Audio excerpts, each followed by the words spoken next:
भारत माता की। भारत माता की।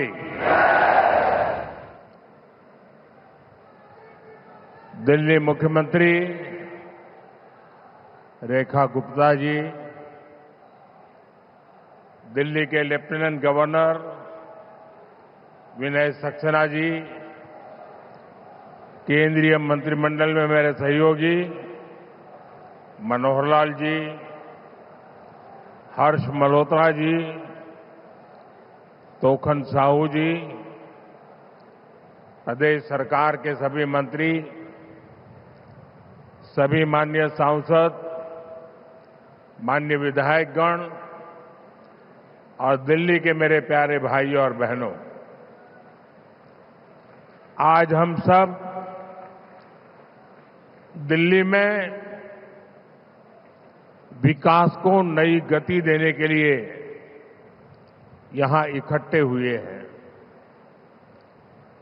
कुछ देर पहले ही यहां 33,500 करोड़ रुपए के प्रोजेक्ट का शिलान्यास और लोकार्पण हुआ।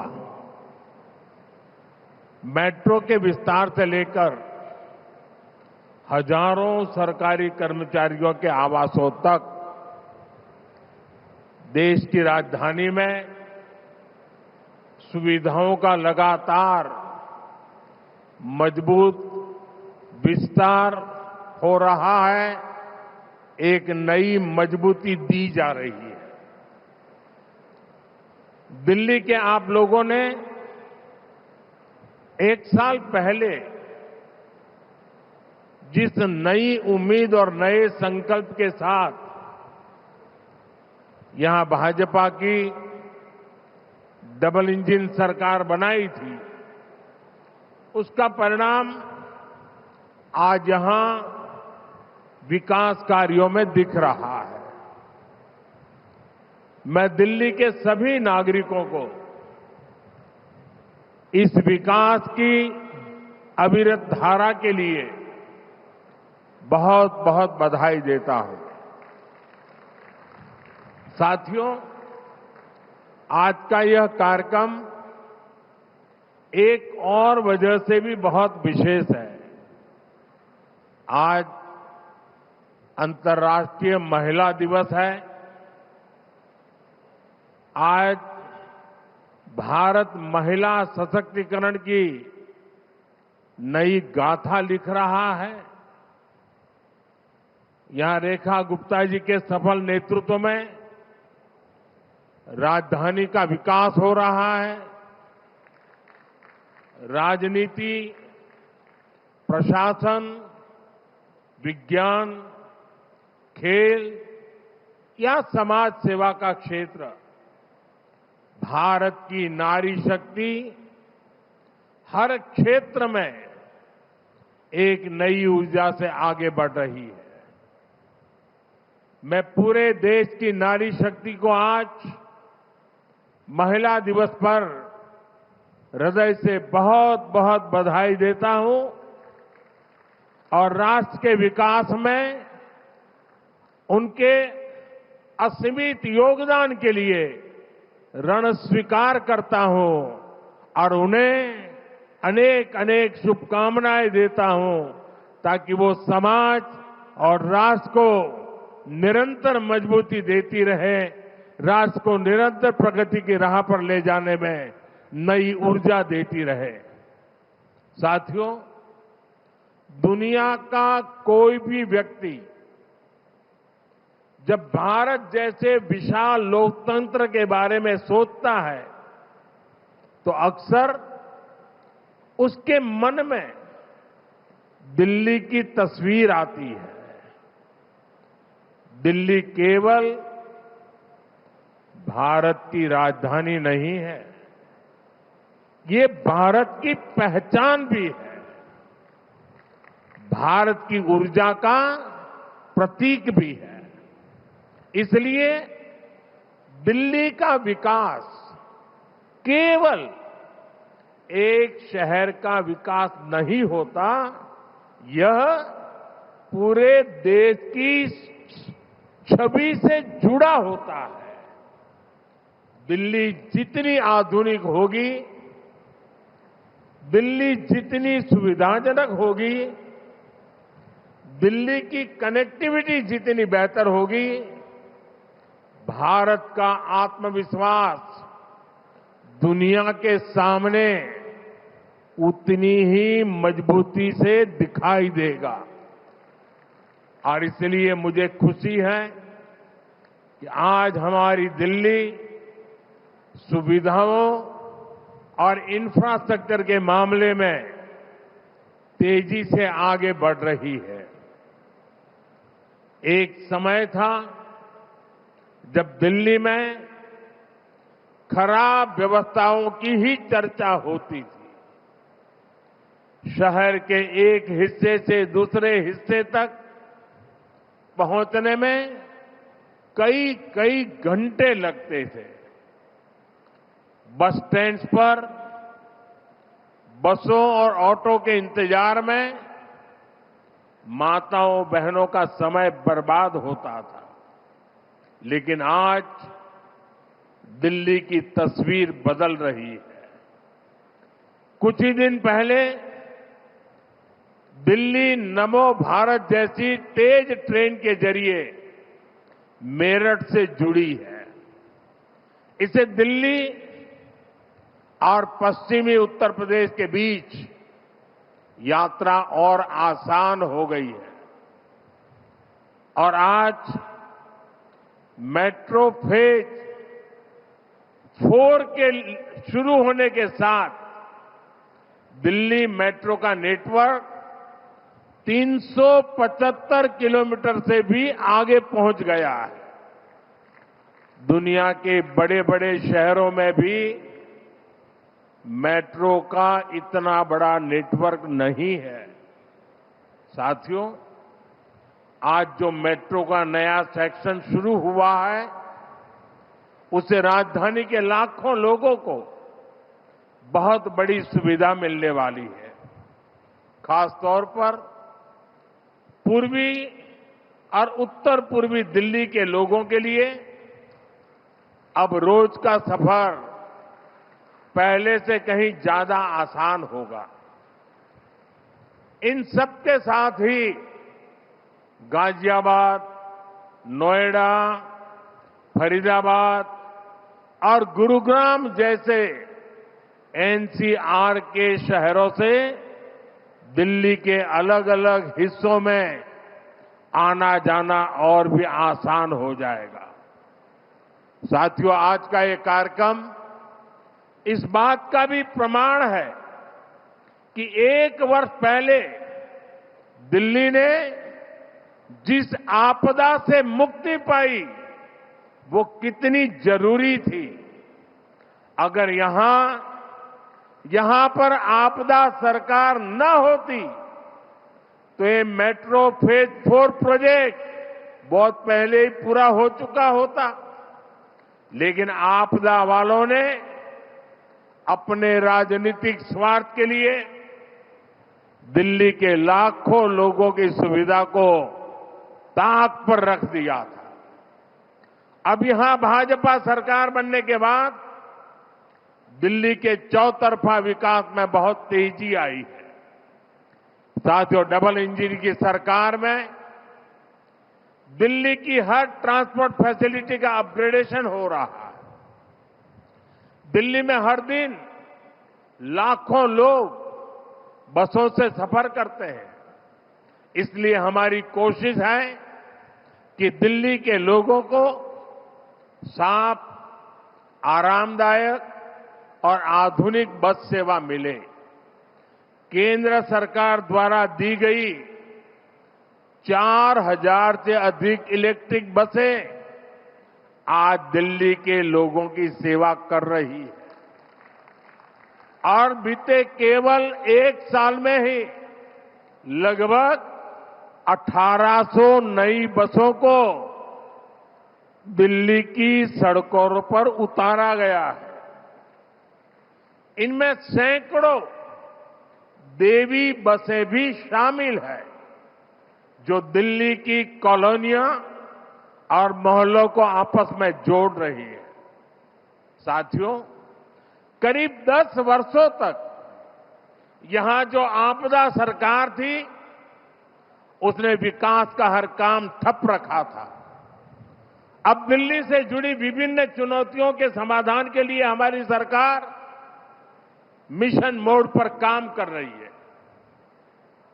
पेरिफेरल एक्सप्रेसवे बनने से लाखों गाड़ियों को दिल्ली में दाखिल होने की आवश्यकता नहीं पड़ती। भाजपा सरकार यमुना जी की साफ सफाई के लिए भी बहुत बड़े लेवल पर काम कर रही है। इसके लिए करोड़ों रुपए के प्रोजेक्ट पर काम शुरू किया गया है। साथियों, दिल्ली में पहले जो आपदा सरकार थी, उसे यहां के गरीब, मध्यम वर्ग, किसी की परेशानी से कोई फर्क नहीं पड़ता था। आपदा सरकार ने हेल्थ सेक्टर का भी बुरा हाल कर रखा था। हम आपदा सरकार को चिट्ठियां लिखते थे, भारत सरकार चिट्ठियां लिखती थी और कहते रहे कि आयुष्मान स्कीम लागू करो, लेकिन आपदा वालों ने कभी गरीबों की परवाह नहीं की। मुझे खुशी है कि यहां रेखा जी के नेतृत्व में भाजपा सरकार निरंतर स्थितियों को बदलने में जुटी है। बीते 1 वर्ष में ही अनेक आयुष्मान आरोग्य मंदिर यहां स्थापित किए गए हैं। इससे गरीब और मिडिल क्लास को बहुत फायदा मिल रहा है। अब दिल्ली में आयुष्मान स्कीम भी लागू है। दिल्ली के लोगों को मुफ्त इलाज भी मिल रहा है। फर्क साफ है, आपदा वालों का तरीका था काम कम, बहाने ज्यादा। आज दिल्ली में विकास का मॉडल है बहाने बंद, काम शुरू। पहले प्रोजेक्ट फाइलों में दम तोड़ते थे, आज प्रोजेक्ट जमीन पर उतरते हैं। साथियों, आज यहां आने से पहले मैं सरोजिनी नगर गया था। वहां मुझे नए बने सरकारी आवासों को देखने का अवसर मिला। ये आवास उन सरकारी कर्मचारियों के लिए बनाए गए हैं जो राष्ट्र के हर संकल्प को पूरा करने में दिन रात परिश्रम करते हैं। ये जरूरी है कि उन्हें रहने के लिए सुरक्षित, साफ सुथरे और सुविधाजनक आवास मिले, और इसलिए नई और आधुनिक इमारतें बनाई जा रही है। आज ऐसे हजारों नए फ्लैट लाभार्थियों को सौंपे गए हैं। मुझे विश्वास है कि नए आवास हमारे कर्मयोगियों और उनके परिवार के जीवन में नई खुशियां और नई उम्मीद लेकर आएगी। साथियों, आज देश में जहां भी बीजेपी की सरकार है, हर राज्य में, हर गांव, हर शहर में लोगों को किसी न किसी योजना का लाभ जरूर मिल रहा है। हमारे जो गरीब परिवार हैं, जो माताएं बहनें हैं, जो मजदूर और किसान हैं, जो छोटी मोटी नौकरी करने वाले मेरे भाई बहन हैं, सरकार उन सब के लिए कुछ न कुछ जरूर कर रही है। मैं आपको हमारे रेहड़ी पटरी पर काम करने वाले साथियों का उदाहरण बताता हूं। इनका हमारे रोजमर्रा के जीवन में कितना महत्व है, ये हमने कोरोना काल के दौरान अनुभव किया है। ये वो लोग हैं जिन्हें एक जमाने में अपनी रेहड़ी तक किराए पर लेनी पड़ती थी। छोटा कारोबार करने के लिए 1000-2000 रुपये तक भी उन्हें किसी दूसरे से ऊंचे ब्याज पर लेना पड़ता था। लेकिन हमारी सरकार ने इन साथियों का दर्द समझा और उन्हें बैंकिंग सिस्टम से जोड़ा। आज प्रधानमंत्री स्वनिधि योजना के माध्यम से ऐसे लाभार्थियों को अपने काम के लिए आसान लोन मिलने लगा है। दिल्ली में भी रेहड़ी पटरी पर काम करने वाले करीब 2 लाख साथियों को इस योजना से करीब 350 करोड़ रुपए की मदद मिली है। साथियों, मुझे अभी इन रेहड़ी पटरी वाली कुछ बहनों के साथ संवाद करने का अवसर मिला। वो किस प्रकार से सफलतापूर्वक आगे बढ़ रही है, उसका विस्तार सुन के बड़ा मन गर्व से भर गया। साथियों, इसी दिल्ली में कभी डेबिट और क्रेडिट कार्ड केवल अमीर लोगों के पास होते थे, लेकिन आज स्थिति बदल रही है। आज रेहड़ी और ठेले पर काम करने वाले साथियों के पास भी क्रेडिट कार्ड की सुविधा पहुंच रही है। सरकार ने रेहड़ी पटरी वाले साथियों के लिए स्वनिधि क्रेडिट कार्ड देने का अभियान चलाया है। अब उनकी जेब में ही क्रेडिट कार्ड होगा, जिससे वो अपनी जरूरत के अनुसार उपयोग कर पाएंगे। अब से कुछ देर पहले यहां मंच पर मुझे कुछ बहनों को ये स्वनिधि क्रेडिट कार्ड देने का अवसर मिला है। ये स्वनिधि क्रेडिट कार्ड गरीब के स्वाभिमान का नया माध्यम बन रहा है। साथियों, आज अंतर्राष्ट्रीय महिला दिवस के अवसर पर मैं देश की अपनी करोड़ों बहनों के साथ एक और खुशी साझा करना चाहता हूं। कुछ साल पहले हमने संकल्प लिया था कि हम देश में 3 करोड़ बहनों को लखपति दीदी बनाएंगे। बहुत लोगों ने मेरी मजाक उड़ाई कि देश के गांव में गरीब महिला लखपति दीदी बने, ये मोदी चुनाव जीतने के लिए नई नई बातें बताता रहता है। बहुत भला बुरा कहा गया था, बहुत मजाक उड़ाई गई थी, भांति भांति के सोशल मीडिया पर खेल चल रहे थे। लेकिन आज अंतर्राष्ट्रीय महिला दिवस पर बड़े गर्व के साथ कहता हूं कि मेरी माताओं बहनों में कितना सामर्थ्य है।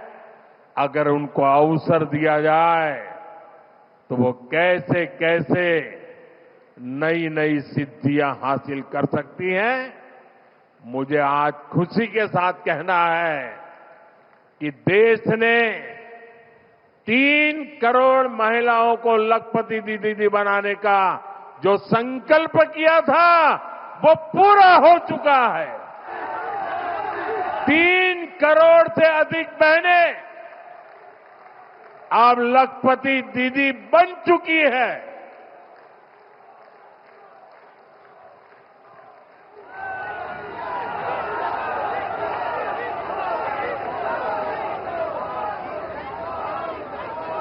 साथियों, दशकों से गांवों में हमारी बहनों के पास हुनर भी था, मेहनत भी थी, लेकिन उन्हें पूंजी और अवसर नहीं मिलते थे। और इसलिए हमने इन बहनों को सेल्फ हेल्प ग्रुप से जोड़ा, बैंकों से जोड़ा, उन्हें नई ट्रेनिंग, नए अवसर और बाजार के जोड़ने का काम किया। आज देश में 10 करोड़ से अधिक बहनें ऐसे समूहों से जुड़ी हैं। इन सेल्फ हेल्प ग्रुप को लाखों करोड़ रुपए की आर्थिक मदद मिली है। इसका परिणाम यह है कि आज गांवों की नारी शक्ति आत्मनिर्भर बन रही है, अपने परिवार की आय बढ़ा रही है और लखपति दीदी बनकर ग्रामीण अर्थव्यवस्था को भी बहुत मजबूत कर रही है। साथियों, हमारी बहनों की इसी सफलता ने हमें एक नया संकल्प लेने की प्रेरणा दी है। 3 लाख करोड़ लखपति दीदी, ये असंभव लगता था, लेकिन साकार कर दिया। अब सरकार ने तय किया है कि देश में 3 करोड़ लखपति दीदी और नई 3 करोड़ जोड़ दी जाएगी, यानी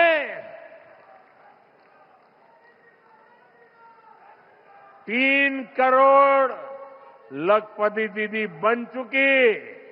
आज हम संकल्प ले रहे हैं 3 करोड़ और दीदी लखपति दीदी बनेगी। मुझे पूरा विश्वास है कि देश की नारी शक्ति के आशीर्वाद से यह संकल्प भी जरूर पूरा होगा।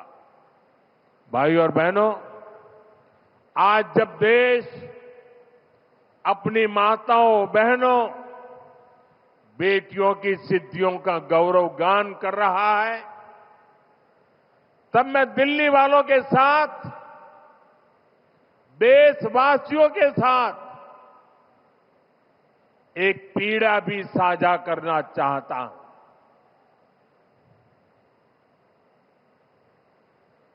ये पीड़ा है, ये दुख है, दिल को गहरी चोट लगी है, जो मैं आज देशवासियों के सामने, दिल्ली वासियों के सामने मैं व्यक्त करना चाहता हूं। आज देश अंतर्राष्ट्रीय महिला दिवस मना रहा है और कल पश्चिम बंगाल में टीएमसी सरकार ने देश की राष्ट्रपति आदरणीय द्रौपदी मुर्मू जी का घोर अपमान किया है।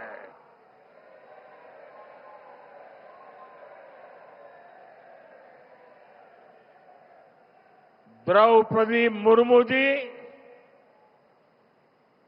संथाल आदिवासी परंपरा के बहुत बड़े उत्सव में शामिल होने के लिए बंगाल गई थी, लेकिन राष्ट्रपति जी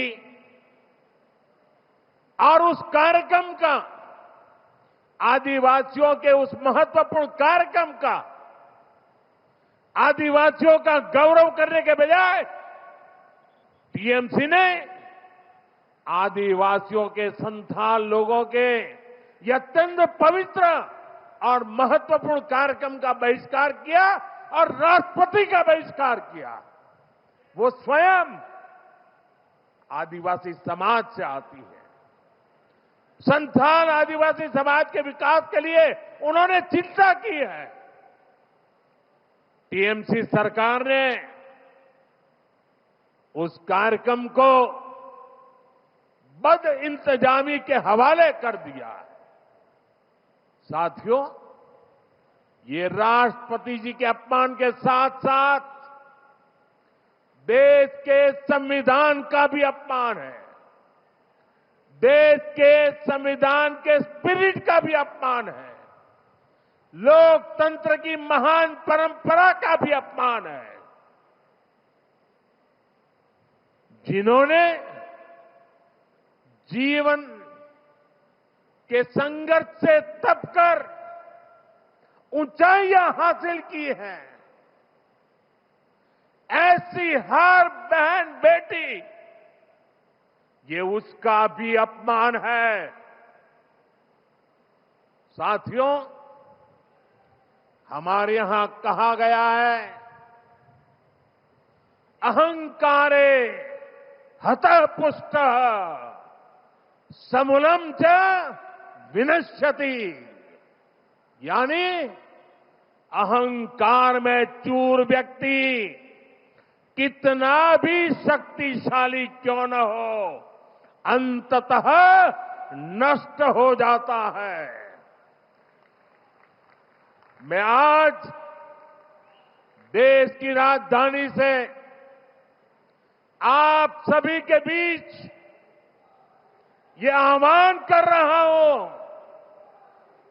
कि एक आदिवासी राष्ट्रपति का गौर अपमान करने वाली टीएमसी की एक गंदी राजनीति और सत्ता का अहंकार बहुत ही जल्द चूर चूर होकर रहेगा।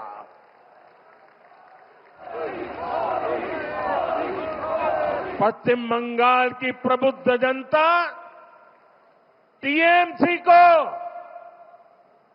एक नारी के अपमान के लिए, एक आदिवासी के अपमान के लिए और देश के महामना राष्ट्रपति के अपमान के लिए कभी भी माफ नहीं करेगा। देश भी कभी माफ नहीं करेगा। देश का आदिवासी समाज भी कभी माफ नहीं करेगा। देश की नारी शक्ति की कभी माफ नहीं करेगी। साथियों, हमारी संस्कृति हमें हर वर्ग का, हर विचार का सम्मान करना सिखाती है। हमारी संस्कृति हमें अपनी विरासत पर गर्व करना भी सिखाती है। इसी प्रेरणा से आज हम दिल्ली की विरासत के संरक्षण का काम भी कर रहे हैं। बीते वर्षों में केंद्र की भाजपा सरकार ने विकास भी और विरासत भी इस मंत्र के साथ दिल्ली के अनेक ऐतिहासिक जगहों को और बेहतर करने का काम शुरू किया है। दिल्ली में अनेक नए स्थल भी बनाए गए हैं। देश के लिए अपने प्राण न्योछावर करने वाले वीरों के सम्मान में नेशनल वॉर मेमोरियल बनाया गया है। नया संसद भवन, कर्तव्य पथ, कर्तव्य भवन और सेवा तीर्थ, ये सभी 21वीं सदी के भारत की नई सोच को दिखाते हैं। अभी कुछ दिन पहले ही भारत मंडपम में ऐतिहासिक ग्लोबल एआई समिट हुई। भारत मंडपम और यशोभूमि जैसे स्थान दुनिया को भारत की संस्कृति, भारत के व्यापार और भारत की क्षमता से परिचित कराने का बड़ा माध्यम बन चुके हैं। प्रधानमंत्री संग्रहालय और युगे युगिन भारत संग्रहालय जैसे नए म्यूजियम भी दिल्ली की पहचान को और मजबूत करने जा रहे हैं। साथियों, दिल्ली भारत की ऐतिहासिक यात्रा का शहर है और आज यही दिल्ली देश के एक नए दौर की साक्षी बन रही है। ये नए भारत के आत्मविश्वास का दौर है। भारत का यही आत्मविश्वास अब हमें विकसित भविष्य की तरफ ले जाएगा।